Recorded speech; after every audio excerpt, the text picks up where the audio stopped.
Stand inside a modern barn on a freezing winter morning, and you'll probably hear something almost immediately.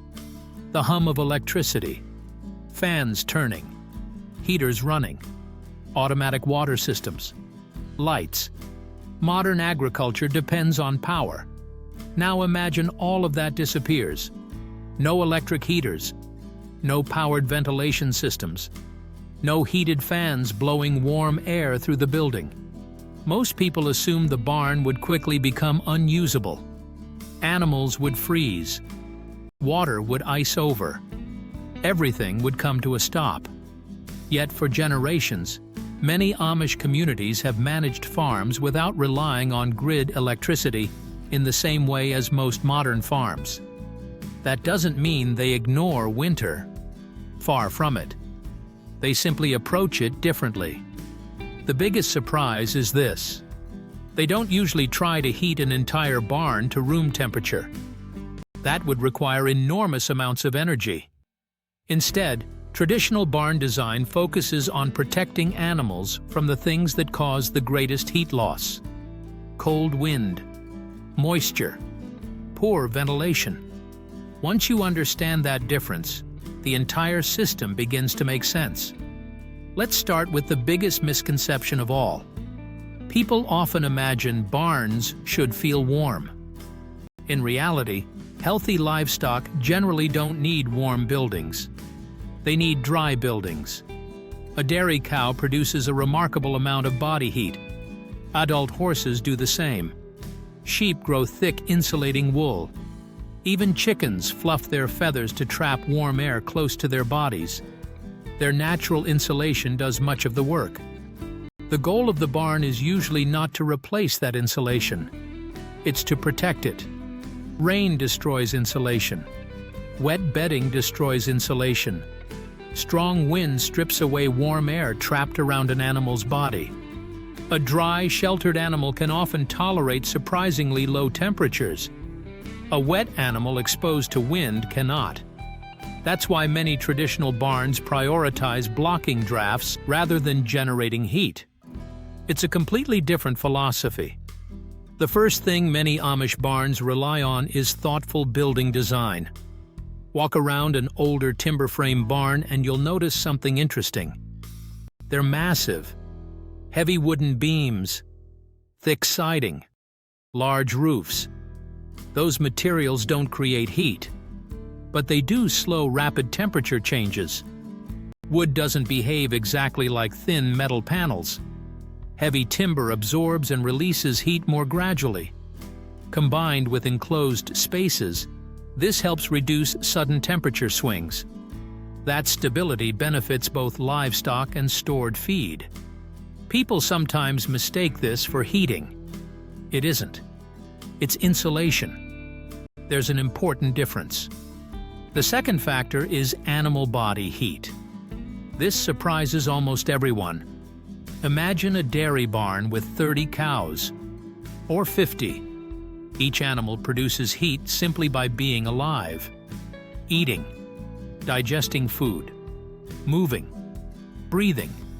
Together, that heat begins accumulating inside the building. Not enough to create summer temperatures, but enough to make the interior noticeably different from the conditions outside. That's one reason livestock are often housed together instead of being spread across separate buildings during cold weather. The animals themselves become part of the heating system, without anyone switching on a single appliance. The third factor is bedding. To many people, straw looks like little more than something animals sleep on. Historically, it has served a much bigger purpose. Deep bedding creates insulation between animals and the frozen ground. Think about standing barefoot on concrete. Now imagine standing on a thick blanket. The air trapped within the bedding reduces heat loss. Many traditional farming systems gradually add fresh bedding throughout winter, creating what's often called a deep bedding pack. As the lower layers compact and naturally decompose, they can generate a small amount of heat. This process is sometimes called composting heat. It's important not to exaggerate its effect. It won't heat an entire barn like a furnace, But combined with good management, it contributes to a warmer, drier resting surface for livestock. That's exactly where animals lose significant amounts of body heat. The fourth factor is hay. Now this one confuses many people. Hay doesn't produce heat simply because it's stacked in the loft. Its biggest benefit is insulation. In many traditional barns, hay is stored above the livestock. That arrangement wasn't random. The large mass of hay helps reduce heat escaping through the roof while also protecting stored feed from weather. At the same time, the loft creates another layer between the animals below and the freezing outdoor air above. Again, it's not a heater. It's another example of thoughtful design reducing heat loss. However, properly cured hay is essential. Wet hay can generate excessive heat through microbial activity, creating a serious fire risk. That's why experienced farmers pay close attention to hay moisture before storage. The fifth factor is ventilation. This is where many people become confused. If you're trying to stay warm, why would you allow fresh air inside? Because moisture is often a bigger enemy than cold. Every animal breathes. Every animal releases moisture. Without ventilation, humidity rises. Condensation forms. Bedding becomes damp. Walls become wet. That moisture removes heat far more effectively than dry air. Traditional barns often include carefully positioned openings that allow stale, damp air to escape, while minimizing strong drafts directly on the animals. The goal isn't maximum airflow.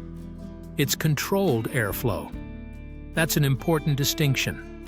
Good ventilation keeps the building healthier without stripping away all the warmth generated inside. The sixth factor is orientation. Long before computer models existed, builders paid close attention to the land itself. Which direction does the strongest winter wind usually come from? Where does snow drift? Which wall receives the most winter sunlight? These questions influenced where barns were built.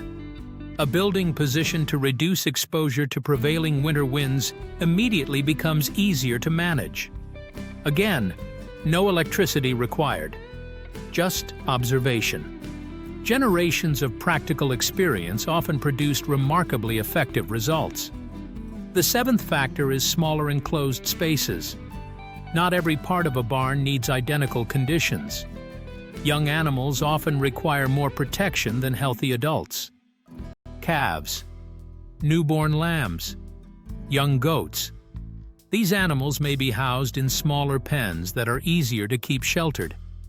Heating a small enclosed area, when necessary and appropriate, requires far less energy than trying to warm an entire barn.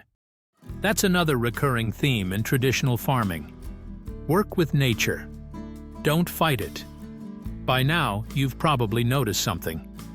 None of these methods involve one secret trick. There's no hidden Amish invention. Instead, warmth comes from dozens of small decisions working together. Building design, animal biology, dry bedding, hay storage, ventilation, shelter. Each contributes a little. Together they create a barn that performs surprisingly well during winter, without depending on electric heating. And that's only half the story. Because workshops, sheds, and smaller outbuildings often use completely different strategies depending on how they're used, what they're storing, and whether people are working inside them. When most people hear the phrase, "without electricity," they immediately picture people doing everything the hard way. Lighting candles, wearing heavy coats indoors, constantly struggling against winter. The reality is usually much more practical. Traditional farming wasn't built around making life difficult. It was built around using resources wisely. That's why the next lesson may be the most important of all. Amish barns aren't trying to defeat winter.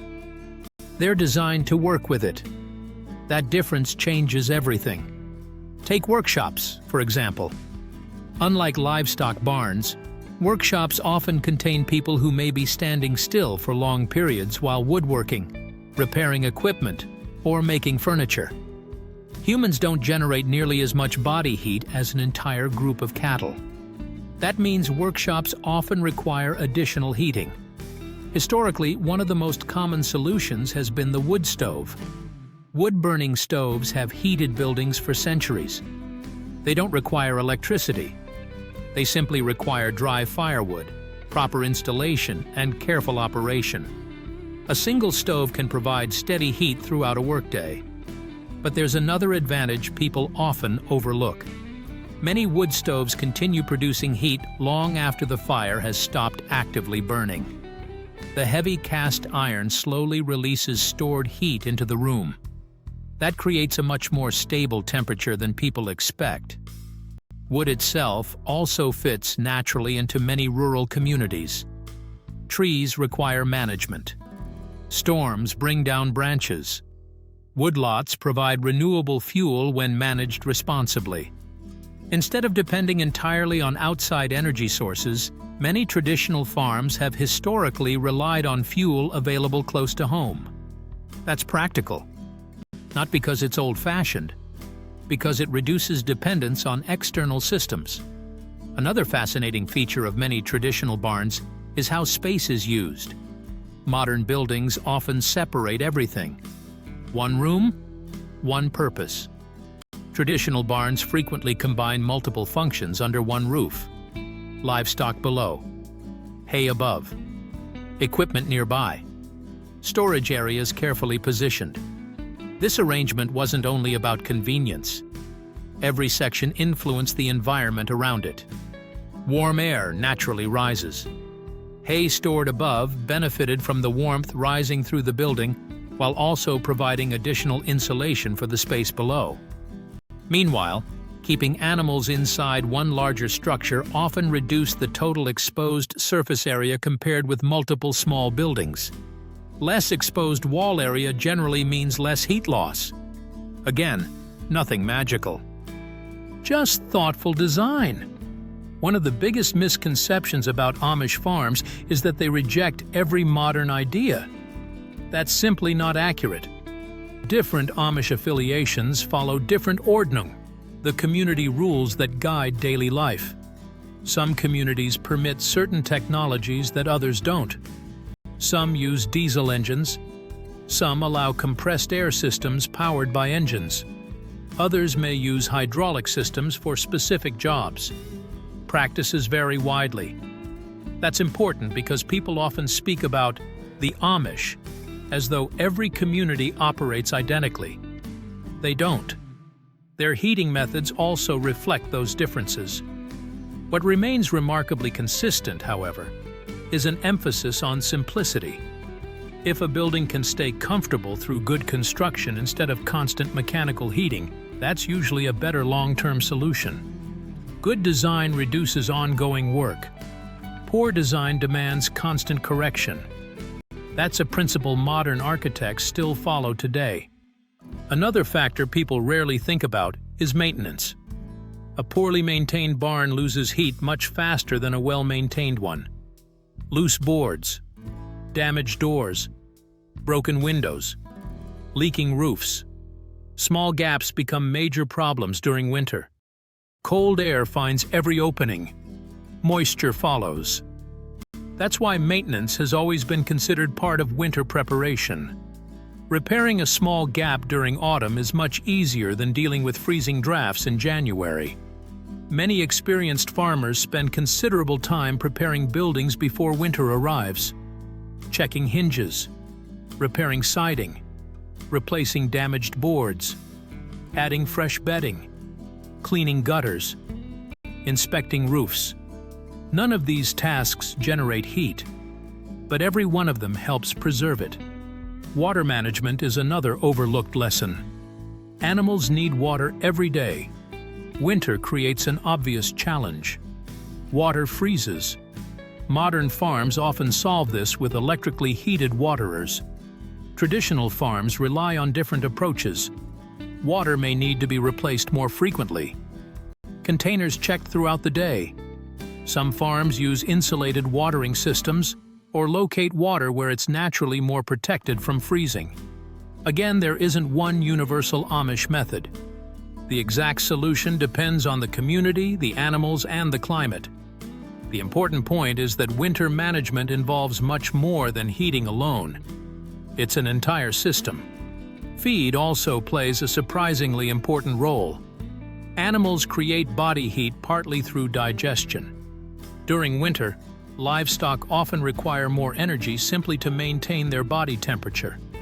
That means nutrition becomes part of staying warm. Healthy animals with appropriate diets are generally better able to cope with cold weather than underfed animals. It's another reminder that warmth doesn't always come from outside. Sometimes it begins inside the animal itself. One of the most interesting misconceptions involves snow. People assume snow automatically makes everything colder. Yet snow can actually act as an insulator. A layer of snow around the outside of a building or over the ground reduces some heat movement. Farmers have understood this for generations. Nature often provides insulation in unexpected ways. Wind, on the other hand, is far more dangerous. Take two identical winter days. Both are below freezing. One is calm. The other has strong wind. Animals almost always cope better on the calm day. That's because moving air continually strips away the thin layer of warmth surrounding the body. This is why windbreaks matter so much. Rows of evergreen trees, hills, fences, additional buildings. These landscape features reduce wind before it ever reaches the barn. Again, no electricity. Just thoughtful planning. Perhaps the biggest lesson modern viewers can learn from traditional Amish barns isn't about rejecting technology. It's about reducing unnecessary dependence on it. Many modern buildings rely on machines to compensate for poor design. Traditional barns often relied on design to reduce the need for machines. That's a completely different philosophy. One asks, how can we heat this building? The other asks, how can we stop it losing so much heat in the first place? Those questions lead to very different solutions. Even today, architects designing energy-efficient buildings talk about insulation, airtight construction, passive solar design, controlled ventilation, thermal mass, and careful orientation. Those ideas sound modern. Many of them have been understood in practical ways for generations. Not through computer simulations, through observation, through trial and error, through farmers discovering what worked over hundreds of winters. That's why these barns remain so fascinating. They're not museums. They're examples of practical engineering shaped by necessity. Every beam, every window, every loft, every doorway, every ventilation opening served a purpose. Nothing was accidental. When you walk into one of these barns during winter, it may still feel cold compared with a modern heated building. But that's missing the point. The goal was never to create living room temperatures. The goal was to create conditions where healthy livestock could remain dry, sheltered, and protected while using their own remarkable natural ability to cope with winter. And by that measure, these barns have been succeeding for generations. Perhaps that's the most surprising lesson of all. The secret wasn't one brilliant invention. It wasn't one hidden Amish trick. It was dozens of practical decisions, small improvements, careful observation, respect for nature, and an understanding that the cheapest heat is often the heat you never allow to escape in the first place.